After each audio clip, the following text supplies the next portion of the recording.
So Apple recently announced their brand new Apple Silicon lineup, and what does that mean for DJs, and should you upgrade to one of these Apple M1 chip based laptops? Let's talk more about it.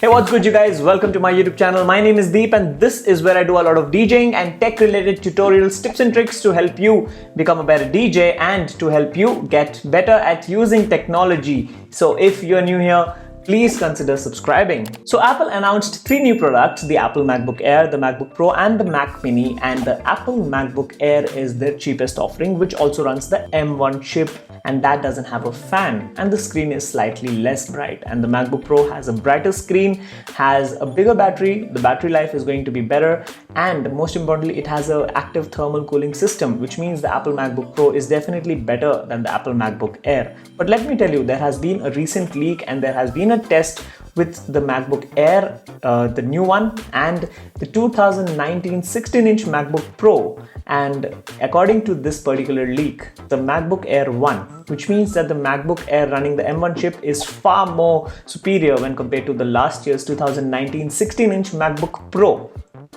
That's right. So what I'm trying to say is that the M1 chips are definitely better, and any application that you would want to run on any of these new computers will definitely be faster, smoother, better, and all of those amazing things. But if you're a DJ and if you're looking forward to upgrade to one of these computers just because you want to run your software better, I would strongly recommend that you wait for at least 1 more year. That's right. Now the reason behind that is because this is their first product that is coming out with the M1 chip, which also means that a lot of the applications which DJs use are not yet compatible with their M1 chip and the Big Sur operating system, mainly the Big Sur operating system. There is a different architecture and all of these companies are yet to upgrade their softwares to this new processor and the new operating system, right? So even Denon DJ and all these other companies recently posted that none of their applications are yet compatible with the Big Sur operating system and the M1 chip. So having said that, I would strongly recommend that you must wait for at least the next rendition, because if you noticed, they have not done any design change on these MacBooks. They've used their old MacBook design and integrated this new chip within their computer, and they are rolling out these new computers, which is fine. It's a great idea to test their products before they can actually change the design.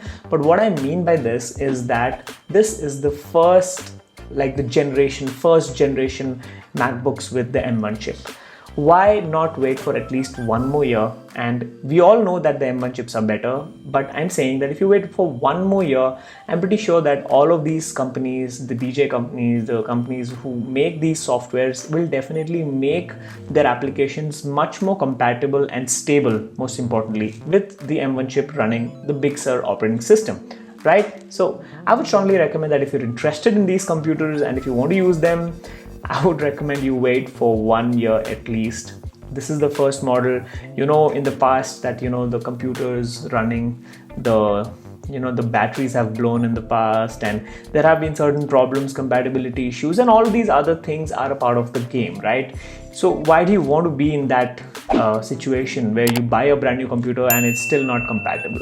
Wait for 1 more year, let the computer be well tested with all of the other applications, let everyone else, the testers, the YouTubers, the guys who make sure the computer runs very well, test these products and come out with an actual product which is compatible with any application under the sun.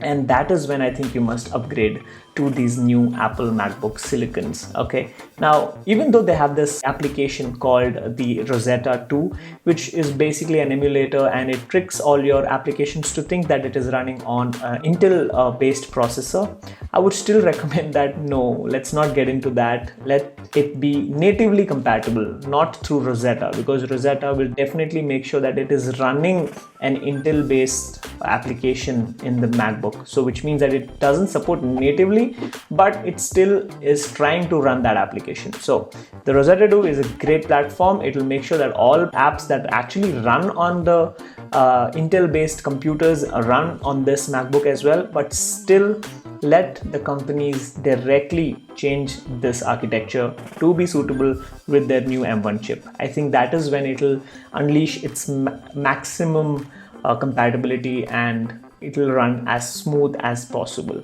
And that is when I think you must upgrade to these new Apple MacBook Pros. So there you have it, guys. That's all I wanted to mention about the Apple MacBook Pros running the M1 chips and if you should upgrade. You got the answer, but hey, what about you guys? Were you guys really interested in this product? What do you guys think about the M1 chip and this big leap that the Apple company has taken? Let me know down in the comments below, and it will be interesting to read all your comments. While you're at it, guys, please don't forget to subscribe to my YouTube channel and click on that bell icon to get notified every time I upload a new video.